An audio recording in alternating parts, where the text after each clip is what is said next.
Near the borders of a large forest dwelt in olden times a poor woodcutter who had two children, a boy named Hansel and his sister Grethel. They had very little to live upon, and once when there was a dreadful season of scarcity in the land, the poor woodcutter could not earn sufficient to supply their daily food. One evening, after the children were gone to bed, the parents sat talking together over their sorrow, and the poor husband sighed and said to his wife, who was not the mother of his children but their stepmother, "What will become of us? For I cannot earn enough to support myself and you, much less the children. What shall we do with them? For they must not starve." "I know what to do, husband," she replied. "Early to morrow morning we will take the children for a walk across the forest and leave them in the thickest part. They will never find the way home again, you may depend, and then we shall only have to work for ourselves." "No, wife," said the man, "that I will never do. How could I have the heart to leave my children all alone in the wood, where the wild beasts would come quickly and devour them?" "Oh, you fool!" replied the stepmother. "If you refuse to do this you know we must all four perish with hunger. You may as well go and cut the wood for our coffins." And after this she let him have no peace till he became quite worn out, and could not sleep for hours, but lay thinking in sorrow about his children. The two children, who also were too hungry to sleep, heard all that their stepmother had said to their father. Poor little Grethel wept bitter tears as she listened, and said to her brother, "What is going to happen to us, Hansel?"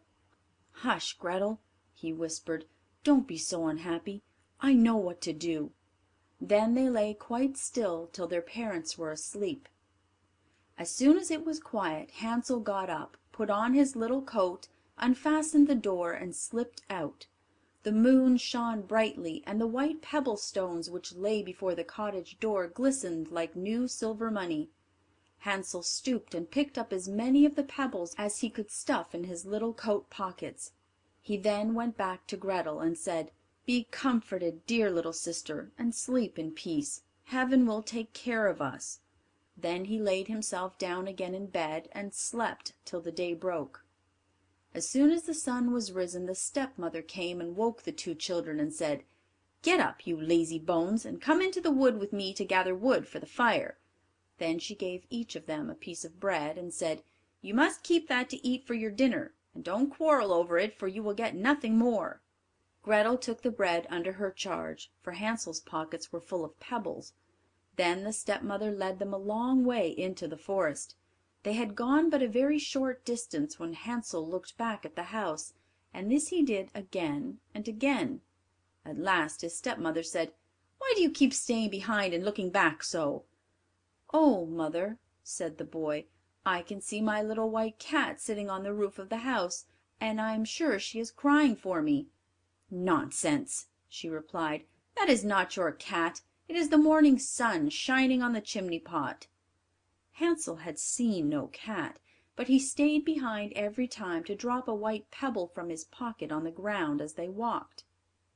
As soon as they reached a thick part of the wood, their stepmother said, "Come, children, gather some wood, and I will make a fire, for it is very cold here."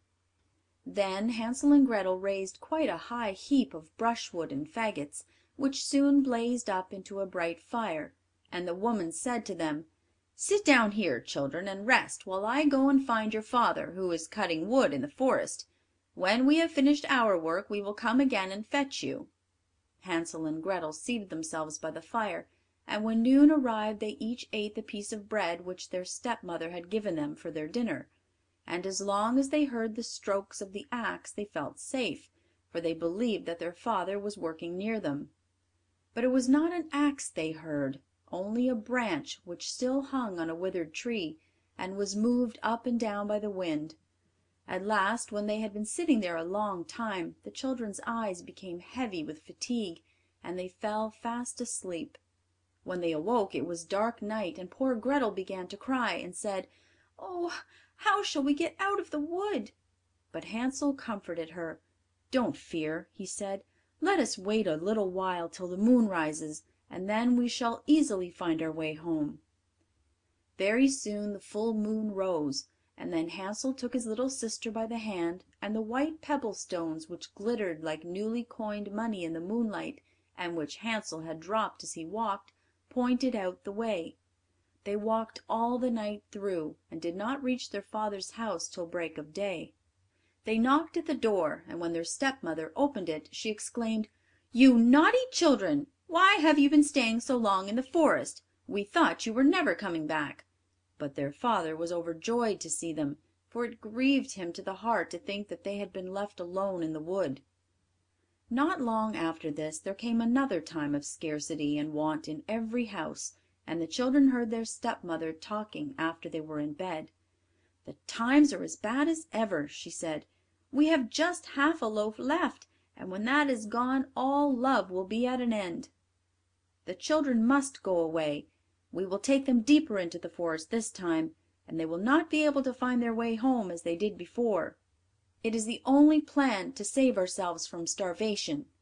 But the husband felt heavy at heart, for he thought it was better to share the last morsel with his children. His wife would listen to nothing he said, but continued to reproach him, and as he had given way to her the first time, he could not refuse to do so now. The children were awake and heard all the conversation, so as soon as their parents slept, Hansel got up, intending to go out and gather some more of the bright pebbles to let fall as he walked, that they might point out the way home, but his stepmother had locked the door, and he could not open it. When he went back to his bed he told his little sister not to fret, but to go to sleep in peace, for he was sure they would be taken care of.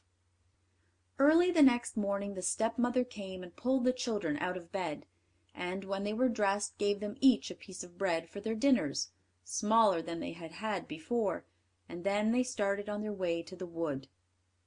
As they walked, Hansel, who had the bread in his pocket, broke off little crumbs, and stopped every now and then to drop one, turning round as if he was looking back at his home. "Hansel," said the woman, "what are you stopping for in that way? Come along directly." "I saw my pigeon sitting on the roof, and he wants to say good bye to me," replied the boy. "Nonsense," she said, "that is not your pigeon. It is only the morning sun shining on the chimney top."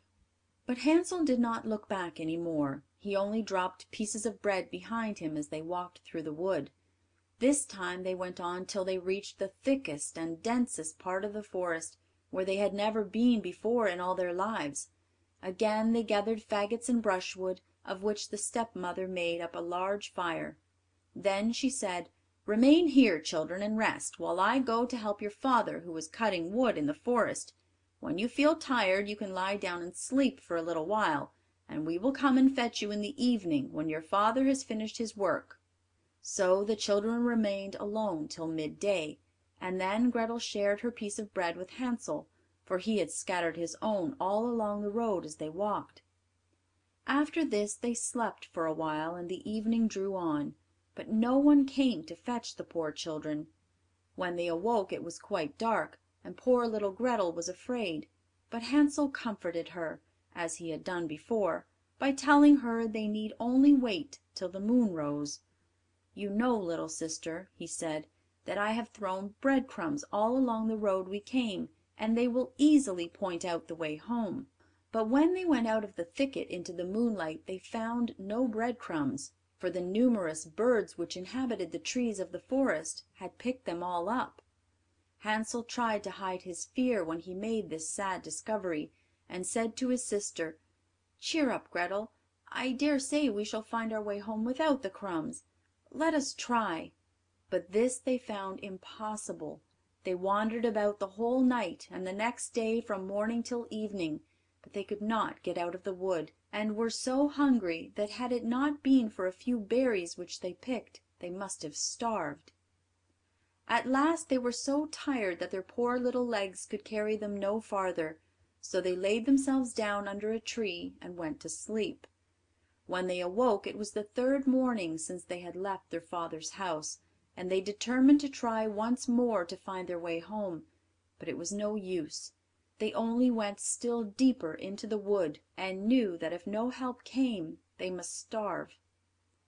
About noon they saw a beautiful snow white bird sitting on a branch of a tree, and singing so beautifully that they stood still to listen.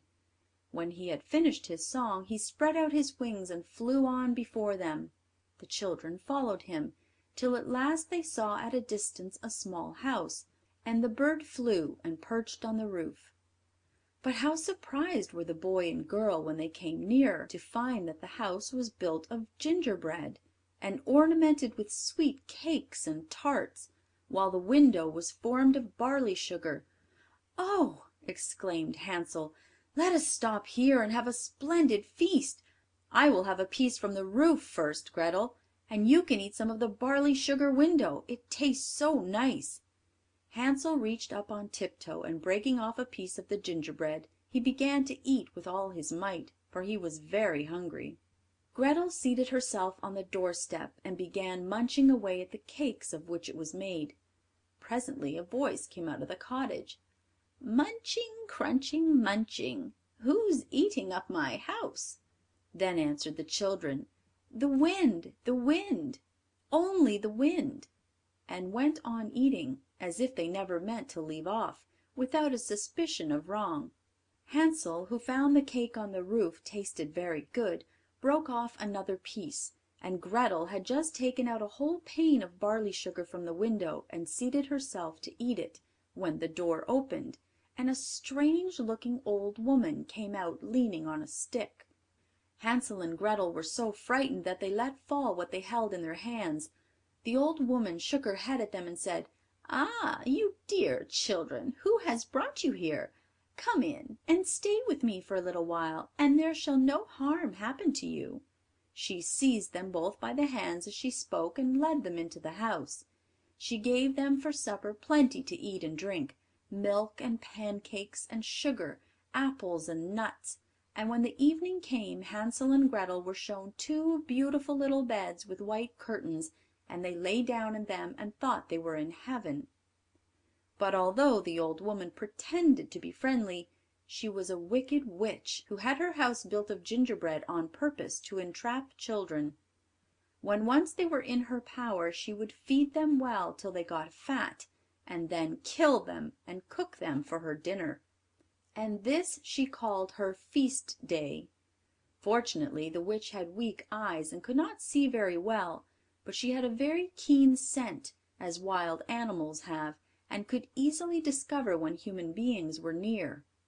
As Hansel and Gretel had approached her cottage, she laughed to herself maliciously, and said with a sneer, "I have them now, they shall not escape from me again."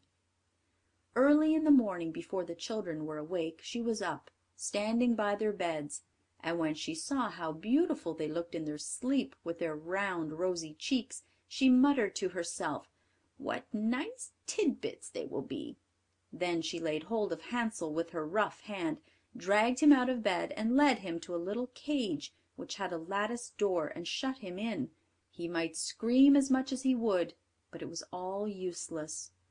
After this she went back to Gretel, and shaking her roughly till she woke, cried, "Get up, you lazy hussy, and draw some water, that I may boil something good for your brother, who is shut up in a cage outside till he gets fat, and then I shall cook him and eat him." When Gretel heard this she began to cry bitterly, but it was all useless. She was obliged to do as the wicked witch told her.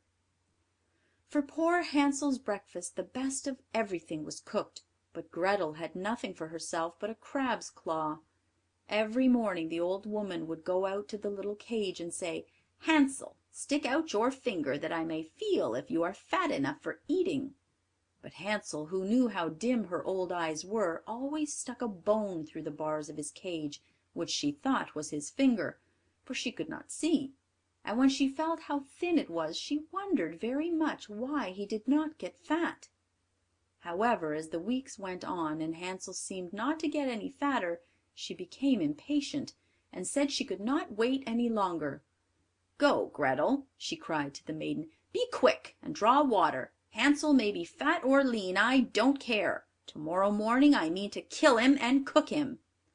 Oh, how the poor little sister grieved when she was forced to draw the water, and as the tears rolled down her cheeks, she exclaimed, "It would have been better to be eaten by wild beasts, or to have been starved to death in the woods.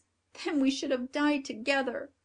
"Stop your crying," cried the old woman. "It is not of the least use. No one will come to help you."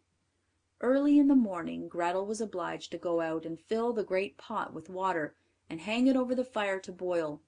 As soon as this was done, the old woman said, "We will bake some bread first. I have made the oven hot, and the dough is already kneaded."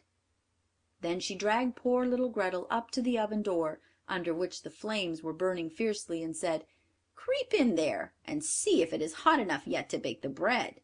But if Grethel had obeyed her, she would have shut the poor child in, and baked her for dinner, instead of boiling Hansel.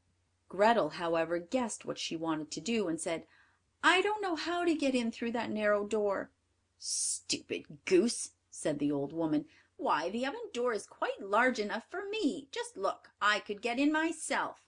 As she spoke, she stepped forward and pretended to put her head in the oven.